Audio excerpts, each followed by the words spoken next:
야고보서 1장 2절부터 4절까지 함께 합독하시겠습니다. 내 형제들아, 너희가 여러 가지 이는 너희의 믿음의 시련이 인내를 만들어내는 줄 너희가 알미라.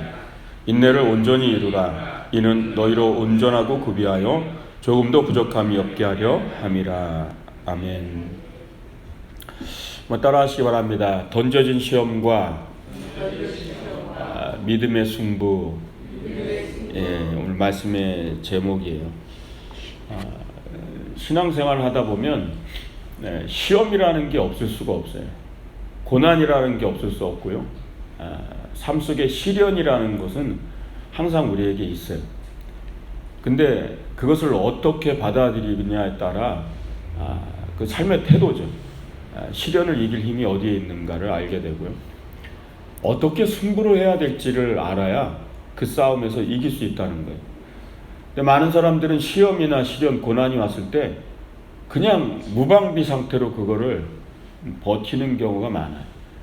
오늘 말씀 속에는 그런 진리를 담고 있어요. 인내를 온전히 이루라. 나도 아는 말씀인데 시험이 오고 시련이 오면 버티고 인내하는 건 그건 누구나 하는 것이고 아는 것인데, 근데 그렇지 않습니다. 야고보 사도가 이 말씀을 기록한 데는 깊은 뜻이 있어요. 그래서 이 말씀의 진리를 알면서 우리에게 다가온 시험, 시련, 고난, 그것을 어떻게 우리가 승부하고 그거를 이겨낼지를 오늘 깨닫는 그런 귀한 시간 되시기 바랍니다. 빌 게이츠라는 사람은 다 알죠. 마이크로소프트사를 창립하고 구멍가게 같은 남의 그냥 큰 회사, 그냥 하청이었죠. 하청 회사에서 프로그램 일부 정도를 그냥 만들어다가 다시 갖다 주고 그런 조그만 소프트 회사였어요. 그 당시 IBM이라는 아주 큰 거대한 컴퓨터 회사 밑에서 그냥 하청업을 하던 사람인데요. 지금은 빌 게이츠 하면 누구나 아는, 그죠? 손안에 꼽는 미국의 거부가 된 사람이죠. 그 사람이 2000년대는 스피드의 시대다, 속도의 시대다 그러면서 생각의 속도라는 얘기를 얘기하기 시작했어요. 자신의 성공 이유가 사실 빨라서 그렇다는 얘기예요. 생각의 속도가 남들보다 생각의 속도가 틀렸다는 얘기예요. 자기가 훨씬 빨랐다는 거죠. 변화하는 시대는 계속 변화되고 사람들은 변화하는 시대에 따라서 이 생각의 속도가 느려서 따라가지 못하기 때문에 불안한 삶을 산다, 이렇게 얘기하고 있어요. 그러니까 내가 불안한 이유가 세상은 막 급변하는데, 사실 급변했죠. 세상의 변화의 속도가 이렇게 가다가 갑자기 막 이렇게 빨라지기 시작하고요. 지금 앞으로는 더합니다. 4차 산업 인공지능 개발되기 시작하면요, 우리가 상상할 수 없는 변화의 시대는 급속도로 와요. 10년, 20년 내에 세상은 다 바뀌게 되어 있습니다. 다 바뀝니다, 세상은. 우리 하와이는 안 바뀌어요. 그렇지 않습니다. 바뀝니다. 엄청나게 바뀌게 되어 있어요. 급변하게 빨라요. 빌 게이츠가 뭘 얘기했냐면 생각의 속도가 그걸 못 따라가면 세상은 엄청나게 바뀌고 그 속도를 생각이 못 따라가면 늘 불안한 삶을 산다는 얘기예요. 자기가 못 따라가니까. 쉽게 얘기해서 막 스마트폰 하나라도 바뀌어서 오는데 나는 그거를 못 사용하니까 불안한 거죠. 남들은 막 컴퓨터를 막 사용하는데 그것 하나도 못 만지니까 불안한 거고, 수많은 것들이 문명이 막 발달되는데 나는 그게 막 어리석고, 문 하나 열리는 거, 모든 것들이 바뀌는 것들이 다 어색해지기 시작한다는 거예요. 근데 저는 이 책을 읽으면서 그런 생각을 했어요. 빌 게이츠는 사람이 안정을 누리려면 변화의 속도만큼 자신의 생각의 속도를 올려라. 그래야 안정된 삶을 살아갈 수 있다라고 얘기했어요. 세상의 변화의 속도와 내 생각의 속도가 같아요. 근데 저는 그렇게 생각하지 않아요. 늘 진리는 성경 안에 있다는 걸 믿으시기 바랍니다. 야고보 사도는 뭐라고 하는 줄 아세요? 안정을 누리려면 인내를 온전히 이루라. 이 말에 담겨 있어요. 인내가 뭔지 아세요?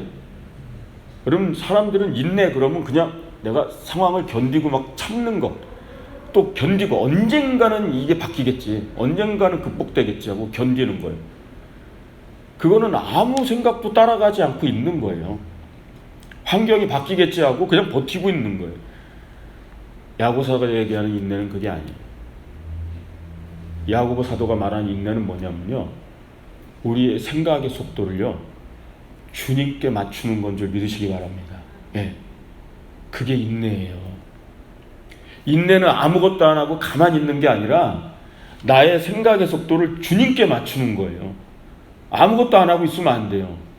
그럼 세상의 변화와 세상의 속도가 얼마만큼 빨라도요 주님보다 빠를 수는 없어요. 인간의 생각의 속도가 아무리 빨라도 주님보다 빠를 수는 없어요. 하나님보다. 그러니까 야고보 사도가 진리를 아는 거죠. 인내라는 것은 그냥 견디는 게 아니라 나의 시련과 고난의 상황 속에 왔을 때 내 생각을 주님의 뜻에 맞춰야 돼요. 그걸 맞출 수 있어야 돼요. 근데 대부분 인간이 못 따라가는 거예요. 하나님의 뜻을 이해하지 못하니까 이 속도를 못 따라가는 거예요. 주님의 뜻에 그것을 맞출 때 그게 진짜 참 인내인 걸 믿으시기 바랍니다. 오늘 4절 말씀 보면요, 인내를 온전히 이루라. 이는 너희로 온전하고 구비하여 조금도 부족함이 없게 하려 함이라. 이렇게 얘기했죠. 여기 보면 온전하고 다른데 구비하다는 말이 나오죠. 이 구비하다는 말이요, 원문의 뜻을 보면 이게 완전 무장이라는 뜻이에요. 완전 무장. 인내를 통해서 너희를 뭐요? 완전 무장하게 만든다는 얘기예요. 그러니까 인내는 그냥 참고 견디는 시간이 아니라 내가 완전 무장을 하는 시간이라는 거죠. 그래서 어떠한 시련과 시험이 왔을 때 뭐요? 예, 승부할 수 있는 거예요. 예. 근데 인내가 뭔지 모르니까 나를 완전 무장하지 못하는 거예요. 구비한다라고 얘기했거든요, 표현. 그러니까 내가 뭘 무장해야 될지 모르니까 승부가 안 되는 거예요. 승부를 해도 지는 거죠. 예. 그러면 완전 무장을 어떻게 하는 거예요? 그게 이제 중요한 거죠. 인내하는 법을 제가 오늘 얘기하는 거예요. 한번 따라 하시기 바랍니다. 인내는 생각의 속도를 주님께 맞추는 것이다. 예, 이게 우리가 완전 무장하는 법이에요. 하나님께 이 나의 생각의 속도를 맞춰야 되는데, 하나님께 그러려면, 그럼 군인들이 완전 무장하는 걸 보면 한 40kg 되는 군장을 싸요. 예, 싸서 그걸 하죠. 근데 그게 평상시 행군할 때 쓸데가 없는 것도 있어요. 다 필요하지 않아요. 근데 전쟁 시에는 다 필요한 거예요. 정말 필요한 것만 쌓은 게 그거예요. 전쟁 시에. 그게 완전 군장이에요. 그래서 전쟁 시에는 그거를 들고 가야 되는 거거든요. 뭘 얘기하냐면, 하나님 앞에 내가 완전 무장을 한다는 건 뭐냐면, 버릴 건 버리고 취할 건 취할 줄 알아야 된다는 거. 그러니까 인내의 시간 속에서 나를 생각의 속도를 하나님께 맞추려면 내가 버려야 되는 건 뭔가. 그냥 참고 견디는 게 아니에요. 시련이 왔을 때, 고난이 왔을 때, 시험이 왔을 때, 그럼 내가 버려야 될 게 뭔가, 그리고 내가 취해야 될 게 뭔가, 그리고 고쳐야 될 게 뭔가, 그런 것들을, 그래서 고칠 걸 고치고 버릴 걸 버리고 취할 걸 취하고, 그런 과정이 일어나는 게 인내라는 걸 믿으시기 바랍니다. 그 작업을 하지 않으면 절대 하나님께 생각의 속도를 맞출 수가 없어요. 그냥 난 여기 머물러 있는 거죠. 늘.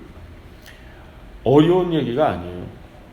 그럼 탕자의 비유를 보면 아버지가 기다리잖아요. 집 나간 아들을요. 그죠? 어떻게 인내하고, 그 탕자가 돌아온 날 아버지는 거기에 있었어요. 그럼 뭐냐면 매일 있었다는 얘기예요. 매일. 이제나 저제나 이 녀석이 올래나 하고 매일 있어요. 인내죠. 그죠? 예. 인내의 모습이에요. 그럼 우린 질문을 던져야 돼요. 어떻게 아버지는 매일매일 그렇게 탕자를 기다릴 수 있었는가? 인내할 수 있었는가? 쉬운 거예요. 탕자에게 맞춘 거예요. 생각을. 예. 아들에게 맞춘 거예요. 아들에게요. 예. 우리는 여기에 귀중한 진리가 있다는 걸 믿으시기 바랍니다. 그럼 자녀들이요. 자녀들이 내 마음대로 키우고 내 마음대로 다 안 되죠. 그죠? 예. 안 되죠. 자녀들과 잘 지내려면 생각의 속도를 자녀에게 맞추는 수밖에 없어요. 예. 나에게 맞추라 그러면 트러블이 생길 수밖에 없어요. 예. 안 맞는 거죠. 예. 아빠의 뜻에 맞춰라. 그러면 애들은 반발을 하죠. 예.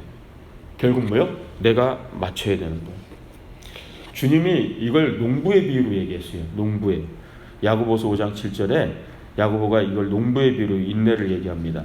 농부가 땅에서 나는 귀한 열매를 바라고 길이 참아 이른 비와 늦은 비를 기다리나니 이렇게 얘기합니다. 농부의 인내는 뭐냐면요. 오늘 땅에 씨앗을 심었어요. 그리고 내일 거두는 게 아니에요. 이른 비와 늦은 비를 다 기다려요. 예. 여름이 지나고 가을이 올 때를 다 기다려요. 이게 농부의 생각의 속도예요. 근데 우리는 이 농부의 생각의 속도를 모르는 거죠. 이해하지 못하면 땅을 파고 있는 거예요, 내일. 네. 혹시 열매가 맺었을까? 인내라는 건 그만큼 생각의 속도를 맞추는 거예요. 우리가 일상의 삶에서도 적용되는 말씀이에요. 자녀에게 생각의 속도를 맞춰야 우리가 인내할 수 있는 것처럼 똑같은 거예요. 주님의 뜻에 내가 맞춰야 돼요. 생각의 뜻을요. 그 속도를 맞추지 않으면 주님을 따라갈수록 주님을 뜻을 알수록 그럴 수도 없는 거예요. 그 인내를 우리가 깨달아야 되는 걸 믿으시기 바랍니다. 그래서 인내의 시간은 뭐냐면 하나님께 뜻을 구하는 거예요. 뜻을. 이 시련의 이유를 물어야 되는 거예요. 하나님은 생각이 없고 뜻이 없는 분이 아니거든요. 내게 어떤 고난이 오고 시련이 왔을 때 내 생각의 속도를 어찌하든지 하나님의 뜻에 맞추기 위해 그분께 물어야 돼요. 하나님의 뜻은 무엇인지, 이 시련 가운데 시험 가운데 있는데 하나님의 생각은 무엇인지, 그래서 거기에 내가 맞춰주는 순간 바로 시험을 이길 수 있는 줄 믿으시기 바랍니다. 그러면 알게 돼요. 뭘 버려야 되는지, 내가 뭘 고쳐야 되는지, 내가 뭘 취해야 되는지. 그래서 뭐요? 완전 무장을 하게 되는 거예요. 구비하게 되는 거예요. 그게 인내의 시간이에요.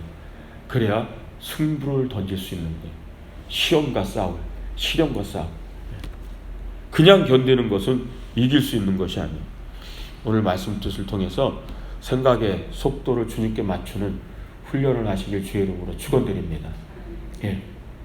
고난의 이유를 알 자가 없어요. 시험의 이유를 알기가 힘들어요. 엎드리고 내 생각과 주님의 생각을 일치시켜야 돼요. 이 작업이 힘드니까 많은 성도들이 하지를 않아요. 예. 이게 힘들거든요. 이게 진짜 인내거든요. 근데 주님께 이게 맞춰지면요, 주님 반드시 얘기해 줍니다. 너가 뭘 버려야 되는지, 너가 뭘 고쳐야 되는지, 그리고 너에게 뭐가 있어야 되는지를 반드시 알려줘요. 그리고 그거를 갖추기 시작할 때 내가 바로 구비하게, 온전하고 구비하게 된다는 거예요. 결국 하나님은 내게 그걸 원하신다는 거예요. 그렇게 해서 완전 무장이 될 때 우리가 승리하게 되는 걸 믿으시기 바랍니다. 두 번째 따라 하시기 바랍니다. 시험은 답을 찾는 것이 아니라 끝까지 믿는 것이다. 목회생활 하다 보니까 대부분의 성도들의 흔들림은 다 시험이에요. 그러면 대부분 고난이 왔을 때 정말 말도 안 되는 고난이 오는 분들도 있어요. 갑자기 사랑하는 아들이 하늘을 천국에 가고 그러면 저한테 와서 이유를 묻죠. 그럼 제가 그 고난의 이유를 알까요? 모르죠. 목사라도 모릅니다.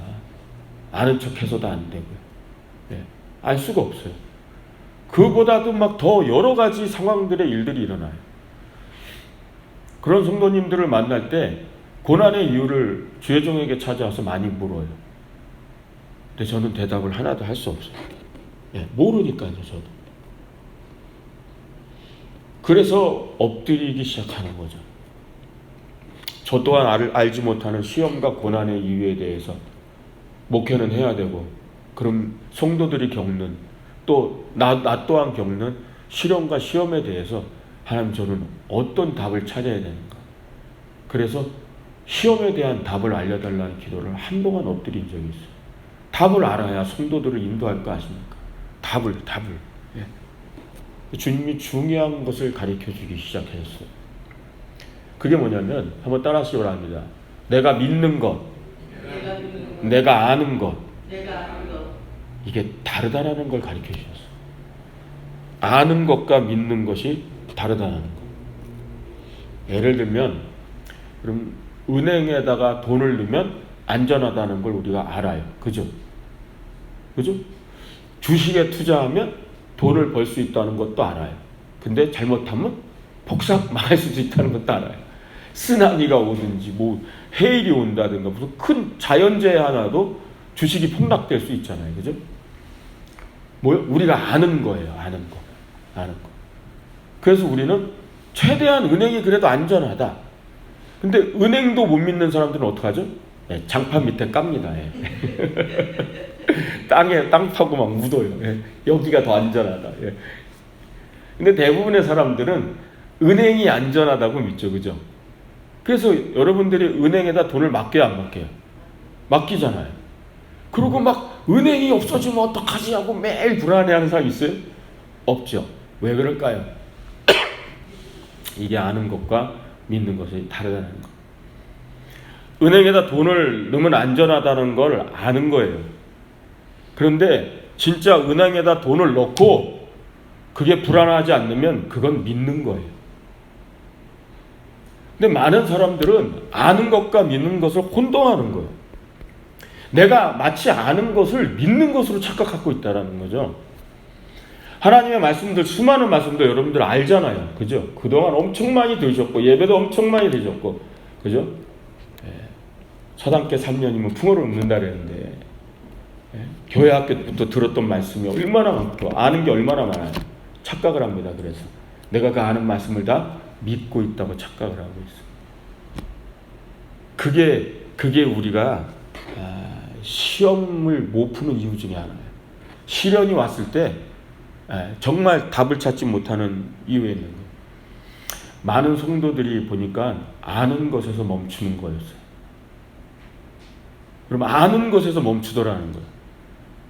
그것을 실행을 해야 되는데 그래야 그게 믿는 것이 되는데 그래서 믿음이 좋아지는 성도와 믿음이 좋아지지 않고 머무는 성도의 차이는 뭐냐면 아는 것에서 멈추는 성도가 있고 믿음을 실행해서 믿음의 경험을 쌓아가는 성도가 다르다는 얘기예요. 믿음이 좋아지는 성도들은 아는 것에서 멈추지 않고 그 아는 것을 직접 은행에 가서 돈을 맡겨보고 그리고 내 마음이 불안한지 안 불안한지를 아는 거예요. 그게 진짜 믿음이죠.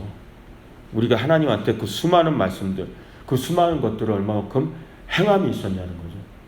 이 야고보서는요, 행함 없는 믿음은 죽은 믿음이다. 이게 명제예요.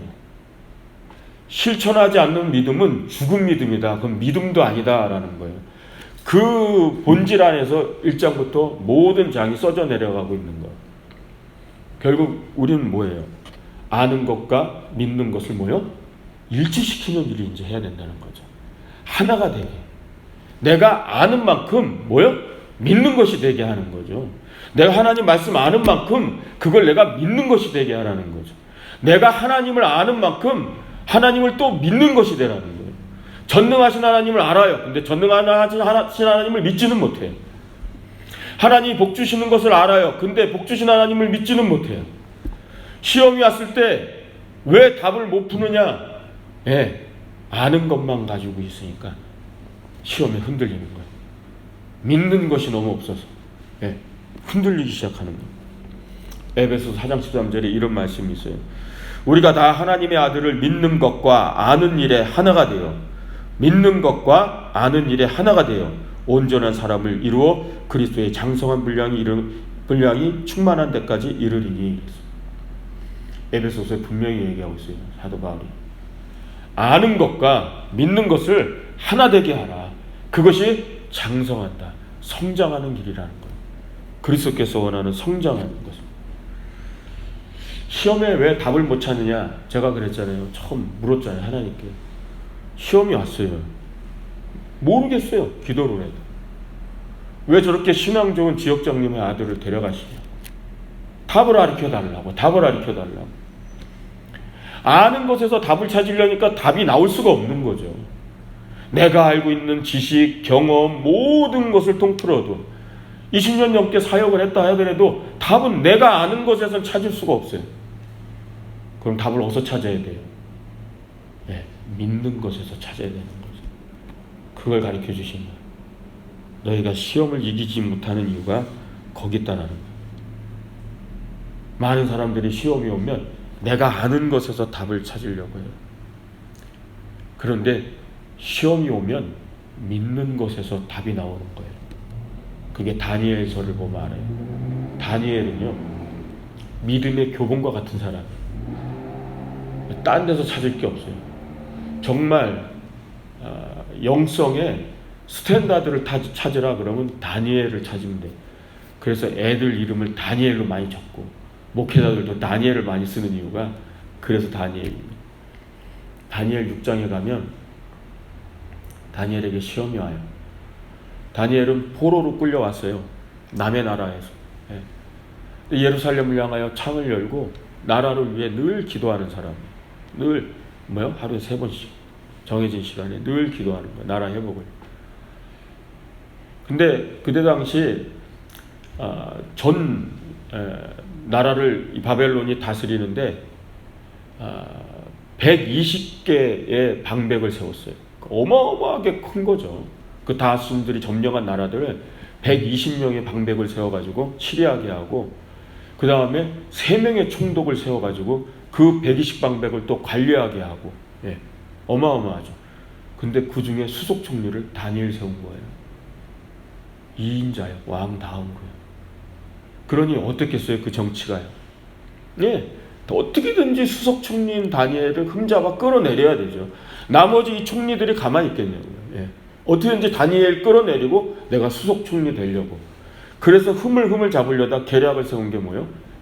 신상을 세워놓고 누구든지 신상에 절하지 않으면 또 이 신상 외에 어떤 것에라도 기도하거나 무릎 꿇으면 사자굴에 집어넣겠다라는 왕의 조서를 받아내죠. 그거는 계략이었어요. 아예 이미 다니엘을 잡으려고 아예 만든 계략이었어요. 정해놓은, 타겟을 정해놓은 계략이었다고. 왕은 그런 거 모르니까 사인했죠. 이미 조서가 발표됐어요. 다니엘 입장에서는 어때요? 이게 이제 시험이에요. 시험. 그러면 우리가 하는 방식으로 답을 찾아보자고요. 하나님, 제가 나라의 회복을 위해 하나님께 기도하고 포로로 왔지만 이 나라를 위해서 충성하면서 왕을 모시고 전국을 다스리고 있는데 저한테 왜 이런 시험이 왔습니까? 예루살렘을 향해서 기도하면 저는 사자굴에 들어가 죽습니다. 왜 이런 시험을 내게 주셨나요? 답을 알려달라고. 답 없어요. 아는 것에서. 그 명철한 다니엘도 아는 것에서는 답이 나오지 않아요. 내가 아는 것에서는 답을 찾을 수가 없어요.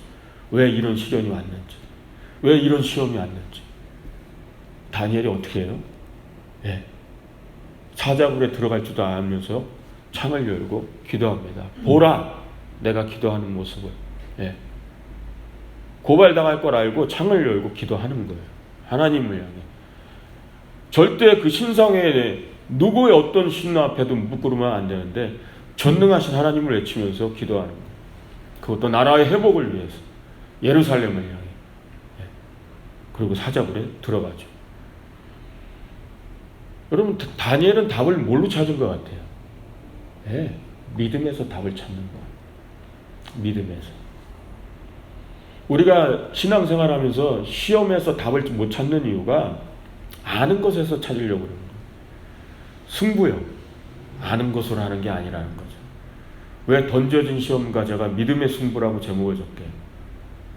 여러분, 믿음의 승부를 하시길 주의 이름으로 축원드립니다. 경험으로 이길 수 있는 싸움이 아니에요. 지식으로 이길 수 있는 싸움이 아니에요. 내게 갑자기 다가온 시련과 시험은 내 이성과 판단과 경험으로 그 답을 얻을 수 없어요. 그래서 늘 가장 우리가 어리석게 넘어지는 이유가 시험과 시련이 왔을 때 내 경험과 이성과 그것으로 막 그걸 답을 찾으려 하니까 뭐죠? 시험에 넘어지는 거예요. 왜? 답 못 찾으니까. 답을 못 찾아내니까. 그래서 쓰러지는 거예요. 그땐 뭘 해야 된다고요? 다니엘처럼요. 믿음을 실천하는 거예요. 내 믿음을 행사해 버리는 거예요. 사자굴에 들어갈 줄 알지만 내가 믿는 하나님, 아는 것과 믿는 것이 하나인 다니엘이에요. 예. 그래서 내가 아는 만큼 나는 믿기 때문에, 전능하신 하나님을 내가 아는 만큼 그분을 믿기 때문에 창을 열고 기도하는 거예요. 그리고 믿음의 하나님은 그가 믿은 만큼 역사하셔서 그를 사자굴에서 구원하신 걸 믿으시기 바랍니다. 승부는 이렇게 하는 거라는 거죠. 승부는 머리로 하는 거 아니고요. 생각과 지식과 내 짧은 생각, 인간의 계율과 개착과 모략과 그걸 뭘로 싸운다고요? 믿음으로 싸우는 거예요. 믿음의 승부를 하시길 주의 이름으로 축원드립니다. 아브라함의 이야기를 하나 더 드릴게요. 어느 날 네 아들을 제물로 바쳐라. 답을 찾아보세요. 시험이에요. 내 아들을 바치래요. 내 생명보다 귀한데 차라리 내 생명을, 차라리 나를 제물로 삼으시라. 근데 하나님은 아니다. 아들을 바쳐라. 내 아는 걸로 총동원해도 답을 찾을 수가 없어요. 아브라함이 어떻게 해요? 예, 믿음을 행해요.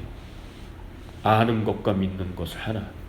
내가 아는 하나님, 내가 아는 하나님은 내 자식을 죽일 하나님이 아니라, 적어도 내가 아는 하나님은 내게 비전을 주시고 꿈을 주시고 희망을 주시고 내 자손이 모래알처럼 번성할 거라고 내게 약속한 하나님이라는 것. 아는 것이 아니라 그것을 믿기 때문에 모리아산까지 간 걸 믿으시기 바랍니다. 그게 아브라함의 믿음이에요. 그래서 아브라함을 믿음의 아버지라고 부르는 거예요. 믿음의 아버지가 된 거. 여러분, 시험이 올 때 이제 어떻게 해야 되는지, 고난이 올 때 어떻게 해야 되는지, 감당할 수 없는 시련이 파도같이 올 때 어떻게 해야 되는지, 그때는요, 지식과 생각, 경험 다 동원해봐야 소용없어요. 답 못 찾으면요, 그냥 내가 아는 것과 믿는 것을 하나 일치시켜 그 믿음을 행사하시길 주의 이름으로 축원드립니다. 믿음을 행사하는 것밖에 없어요. 그게 바로 믿음의 승부예요. 믿음의 승부를 할 줄 아는 성도가 되시기 바랍니다. 믿음의 승부를 하면 이기게 되는 거예요. 독이 될지 득이 될지, 내가 이것을 하면 나중에 어떻게 될지 몰라요. 네. 그러나 믿음이요, 내가 아는 믿음이요, 내가 믿은 예수, 내가 믿은 하나님, 내가 아는 하나님, 내가 아는 예수님, 그것이 내가 믿는 예수님, 내가 믿는 하나님이라면 그 믿음을 실행하면 거기에는 하나님의 역사가 일어나는 걸 믿으시기 바랍니다. 시련은 그렇게 이기는 거예요. 시험은 그렇게 이기는 거예요. 오늘 하나님의 은혜가 우리 가운데 임할 줄 믿습니다. 세 번째, 따라 하시기 바랍니다. 고난은 피하는 것이 아니라 정면 돌파하는 것이다. 우리는 이 과거에 무속의 영향을 많이 받았어요. 한국 한민족, 뭐 아프리카나 이런 데도 그렇지만 샤머니즘이라 그러죠. 샤머니즘의 영향을 많이. 이 무속의 기본적 철학이 뭐냐면요, 이원론이에요. 복과 액이라고 불러요. 액을 지금 우리가 말하는 성경 용어로 따지자면 고난, 시련 이런 거죠. 시험. 그리고 이원론 쪽 사고예요. 그래서 인생을 살면서 최대한 복을 누리고 액은 피하자. 그게 무속이에요. 그래서 위험이 오거나 고난이 오거나 이런 액이 오지 않도록 뭐 해, 달, 산 뭐 아무데나 가서 비는 거예요. 복을 받게 해달라고, 액은 피하게 해달라고. 그래서 무당, 점쟁이 이런 사람들을 다 하는 모든 활동이 이 복과 액, 이원록전 사고예요. 그래서 무당이 와서 구술하면 뭐예요? 액을 피한다 이거예요. 부적을 써서 주면 액을 피한다 이거예요. 그래서 이 무속의 영향의 뿌리 속에서 우리는 이런 사고를 갖고 있어요. 그래서 신앙 안에서도 우리가 기도하면서 최대한 하나님과 믿음 생활하면서 복을 받고 액은 피하게 해주소서. 근데 이게 진짜 잘못된 사고라는 거죠. 이건 무속이에요. 그러니까 말씀을 너무 모르니까 하나님을 무속처럼 생기는 거예요. 여러분, 삼재란 얘기 아시죠? 아실 텐데, 그죠? 삼재가 꼈어 그러잖아요. 보통 가면 대부분 다 그럽니다. 그래야 부적을 쓸 수 있기 때문에 삼재가 꼈다고 얘기해요. 그 삼재가 뭐냐면 세 가지 재앙이란 얘기예요. 삼재요. 예. 그게 풍재, 수재, 화재. 이걸 대삼재라 그래요. 예. 예. 풍재, 바람, 물, 예. 그 다음에 불, 화재.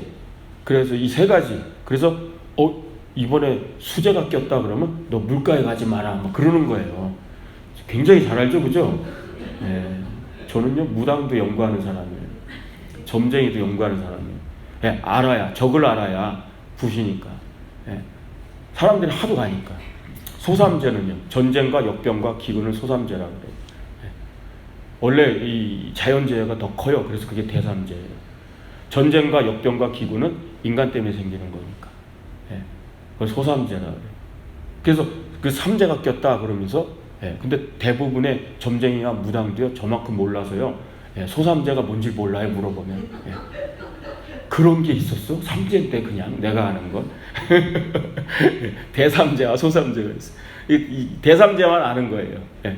풍재, 수재, 화재만 아는 거. 그래서 뭐 불 조심해라 그래가지고 막 부적을 써줘요. 이걸 써 갖고 다니면 너가 불을 피하게 되리라. 불이 막 예. 불난 장소 안 가게 되고 막 단대 이런 거예요. 이게 무속의 영향이에요. 이게 무속의. 예. 그래서 그걸 가지고 있으면 피할 수 있는 거죠. 예. 성경은요, 그럼 고난과 시련, 복과 액의 이원론이 아니라면 그러면 고난을 그럼 우리 어떻게 이기냐는 거죠. 이 성경에 답이 있어요. 시험이란 단어 뜻이요. 시험이요. 시험.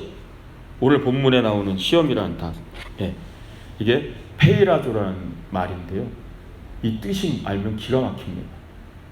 시험이란 뜻이 뭐냐면 던져보다라는 거예요. 던져보다. 예. 불 가운데 던져보는 거예요. 물 가운데 던져보는 거예요. 예. 시험이 던져지는 거예요. 내가 거기에 푹 던져지는 거예요. 이게 시험의 뜻이에요, 이게. 그래서 성경의 이 용어를 알고 들어와 보면요. 정말 하나님 기가 막히다라는 표현이 나올 수밖에 없어요. 그래서 오늘 제목이 뭐예요? 던져진 시험이라고 제가 제목한 거예요. 네. 던져진 거예요, 이렇게 턱. 네. 어떡하겠어요, 이제 던져졌는데. 복과 액의 이 무속의 영향은 뭐죠? 피하는 거예요. 네. 액을 최대한 액을 피하면서 하는 게 우리 인생이라는 거예요. 불을 피하고 물을 피하고 전쟁을 피하고 다 피하는 거예요, 액을요. 그런데 성경은 뭐라고 하냐면 시험은 던져지는 거라는 거예요. 이미 그 안에 던져진 거예요. 이미 시험이 왔을 때 내가 불 가운데 던져진 거고요. 물 같은 시험에 불 같은 시험에 이미 던져진 거예요. 그거 어떡하겠냐는 거예요. 근데 야고보 사도가 오늘 본문에 뭐라 그래요? 2절에 내 형제들아 너희가 여러 가지 시험을 만나거든 너희가 여러 가지 시험에 던져지거든 온전히 기쁘게 여기라. 말도 안 되는 얘기를 하고 있는 거기서 기쁘게 여기라. 뭐 예를 들면 뭐 이런 거죠. 시험을 만났어요. 남편이 사업이 너무 안 돼. 기뻐요.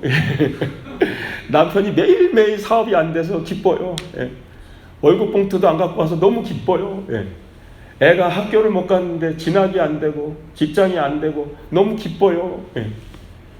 이 말씀 보면 이제 그러는 거잖아요. 그죠? 우리 애는 공부를 너무 안 하고 말도 안 듣는데 저는 기뻐요. 이 야고보사도 하는 얘기가 그러잖아요. 우리가 이렇게 기뻐할 수 있냐고. 기뻐할 수 없는 거예요, 상황이요. 근데 우리가 한번 자녀들을 키우는 생각을 해보면 자녀들이 말을 항상 잘 듣진 않잖아요. 그죠? 말 안 들을 때도 있죠. 혼내고 싶을 때도 있고 그럴 때도 있어요. 근데 우리가 자녀를 어떻게 봐요? 이게 다른 거예요. 건강한 부모와 건강하지 못한 부모의 차이는 자녀가 못할 때도 믿어줄 수 있어야 된다는 거죠.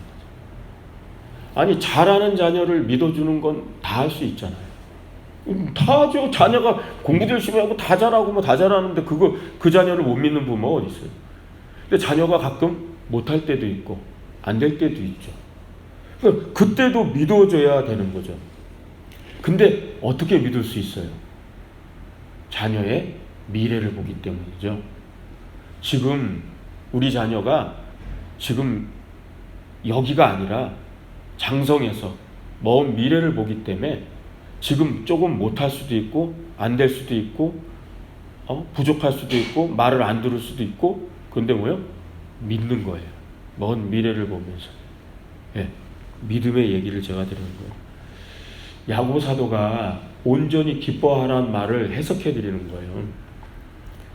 말도 안 되는 얘기죠. 남편이 사업이 안 되는데 어떻게 기뻐요? 근데 뭐라고요? 예, 미래를 보란 얘기예요. 기쁨의 미래를 보란 얘기예요. 그게 믿음이라고 야고보 사도는 가르쳐 주는 거예요. 예, 미래를 보는 거예요. 그래서 미래를 보는 눈이 없으면 믿음의 승부에서 지게 돼 있어요. 눈앞의 것만 가지고 씨름하다가 승부도 못하고 지게 돼 있어요. 왜? 내가 까부러지니까. 기쁨도 없고, 예, 이 시련을, 이 안 되는 것, 이 뒤엉킨 문제들을 거기 속에서 갇혀가지고요, 헤어나오지 못하는 거예요. 승부에서 질 수밖에 없는 거죠. 이 승부에서 이길 수 있는 사람은, 예, 내가 던져졌다는 사실을 아는 거죠. 예, 거기서 미래를 보는 거예요. 내가 어디에 있는 걸 알아요? 예, 홍수, 불 가운데 던져진 걸 아는 거예요. 여기서 어떻게 기뻐해요? 근데 예, 그 미래를 보니까 기뻐한다는 거죠. 그건 뭐냐면요, 미래를 향해 뭐요? 내가 가고 있다라는 거예요. 그래서 제가 얘기하는 거예요. 고난은 피하는 것이 아니라 정면 돌파하는 것이라고. 이게 정법입니다. 무속은 피하는 거라고 부족을 줘요. 그래서 그게 실패하고는 거예요. 피하는 게 아니에요. 고난과 화는 피하는 것이 아니에요. 던져진 거기 때문에 뚫고 가는 거예요. 내게 어떤 환경이 왔든, 어떤 상황이 왔든, 어떤 모습들이 왔든, 어떤 것들이 이루어지든 미래를 보고 계속 돌파하면서 가는 거예요. 거기가 계속 불길일지라도, 거기가 계속 물 가운데일지라도 계속 미래를 보며, 그 기쁨의 미래를 보며 계속 가는 거예요. 또 가고 또 가는 거예요. 그게 시험에 승부하는 법인 줄 믿으시기 바랍니다. 그게 아브라함이었고 그게 다니엘이었던 거예요. 그 먼 앞에 미래를 보니까. 오늘 말씀을 오늘 정리합니다. 시험이라는 건 이미 던져진 거예요. 피할 수 있는 게 아니라는 거예요. 이미 내가 시련, 시험, 고난 가운데 있다 그러면 이미 불 가운데 들어가 있는 상황인 거예요. 이미 피할 수 있는 상황은 아닌 거예요. 거기서 우리는 이제 생각을 해야 돼요. 뭐요? 주님께 뜻을 맞춰야 돼요. 내 생각의 속도를 주님께 맞춰야 돼요. 하나님의 뜻을 찾아야 돼요. 계속 엎드려서 하나님께 묻고 물어서 내가 거기서 뭘 버려야 되고, 나의 잘못된 행동과 습관과 어떤 것들을 버려야 되는지 가르쳐 주십니다. 고칠 걸 고치라 얘기하세요. 뭘 고쳐야 되는지 다 얘기해 주세요. 그것들을 하나씩 고쳐야 되고, 그리고 뭘 취해야 되는지, 너가 뭘 가져야 되는지 완전 분장을 하기 시작해야 돼요. 그러면서 불을 계속 뚫고 가는 거예요. 그리고 그 던져진 고난의 자리에서요, 우리는 해야 되는 거예요. 아는 것과 믿는 것을 일치시키는 일을 하기 시작해야 돼요. 그저 내가 말로만 듣던 하나님, 내가 지식으로만 알던 하나님, 성경의 수많은 기적의 역사를 일으켰던 하나님, 예수님의 놀라운 역사들을 알던 그 지식만 읽던 그 성경의 내용만 알던 아는 것에서 있는 것이 아니라 그것을 믿는 것으로 만들어서요, 바로 믿음의 승부를 던져야 된다는 것, 걸어야 된다는 거죠. 아는 것에서 답을 찾지 못하니까 답을 찾기보다 믿음을 행하시길 주의 이름으로 축원드립니다. 그게 정면 돌파하는 법이에요. 불길을 뚫고 가는 법이에요. 답을 못 찾겠으면 그냥 내 믿음을 행사하는 거예요. 내가 믿음이 그러면 그냥 불길을 또 한 걸음씩 가는 거예요. 그냥 믿음으로 가는 거예요. 모리아 산을 향해서 아브라함이 떨어지지 않는 발걸음을 가까이 제단에 가면 갈수록 아들은 죽은 건데, 아들은 죽을 수밖에 없는데 계속 가는 거예요. 답을 못 찾으니까 믿음만 행사하는 거예요. 계속. 그게 정면 돌파예요. 답을 못 찾으니까 사자굴에 그냥 들어가는 거죠. 믿음의 역사는 거기서 일어나는 걸 믿으시기 바랍니다. 하나님이 역사하셔요. 아브라함아, 아브라함아, 멈춰라 얘기하시죠. 이제야 내가 나를 경외하는 줄 아느니라. 시험을 이긴 자요. 다니엘이요, 사자들이요, 다니엘을 물어뜯지 못해요. 다니엘은 이미 사자굴에서 알고 있어요. 하나님이 함께 하신다는 거. 들어가면서부터, 들어가기 전부터, 들어간 후에도, 나온 후에도 다니엘은 이미 다 알고 있어요. 왜? 아는 것과 믿는 것이 일치된 사람. 그를 이길 자가 없는 거죠. 어떤 시험도요. 이제 우리는 여러분들이 훈련해야 되는 것이 이거예요. 생각을 늘 주님께 맞추는 훈련과 내가 아는 이 성경과 하나님, 그거를 믿는 것으로 만드는 거예요. 믿음을 실천해 보는 거예요. 믿음을 행사해 보는 거예요. 굳이 정욕을 드린다면 시험이 오면 여러분들이 하나님께 엎드리는 시간들을 작정해 보세요. 믿음을 행해 보라고요. 내가 기도하면 이 문제가 떠나간다고 한번 믿음을 실천해 보라고요. 수많은 사람들이 강단에서 간증하죠. 어마어마한 시험이 왔는데 내가 하나님께 기도하고 금식하고 간구했더니 하나님이 놀라운 역사 이루어졌다고. 알고 있어요. 다 들어서. 하나님 그럴 때 역사한다는 거예요. 근데 나는 해본 적이 없는 거예요. 문제가 오고 시련이 오고 고난이 왔는데 내가 하나님 앞에도 봉사하고 헌신할 수도 없는 환경인데도 불구하고 내가 믿음으로 그냥 행하는 거죠. 믿음에 도전을 하는 거죠. 거기에 하나님의 역사가 응답이 임하는 걸 믿으시기 바랍니다. 우린 이걸 깨달아야 돼요. 이제 처음부터 큰 믿음을 던지기는 어려워요. 근데 믿음의 승부를 이제 시작해 보시기 바랍니다. 작은 것부터. 믿고 기도해 보라는 거예요. 믿고 엎드려 보라는 거예요. 믿음으로 한 번 더 나가보라는 거예요. 하나님 역사하십니다. 하나님 놀라운 상상도 할 수 없는 축복과 은혜를 주시는 걸 믿으시기 바랍니다. 저는 지금도 이 훈련을 받고 있다고 믿고 있어요. 저 자신이. 완성된 게 아니니까. 근데 지금까지 오기까지 결국 중요한 자리에서 하나님께서 제게 요구하셨던 건 믿음의 승부였어요. 답이 없어요. 아무리 생각해도 답이 없어요. 아무리 인간의 생각을 해도 답을 찾을 수도 없고 출구를 찾을 수가 없어요. 그럼 저는 그냥 믿음을 행사할 뿐이에요. 그냥 여기서 무릎 꿇고 하나님께 기도할 뿐이에요. 내 믿음을 행사하는 거예요. 기도하면 된다고 믿는 거죠. 하나님이 하시면 된다고 믿는 거죠.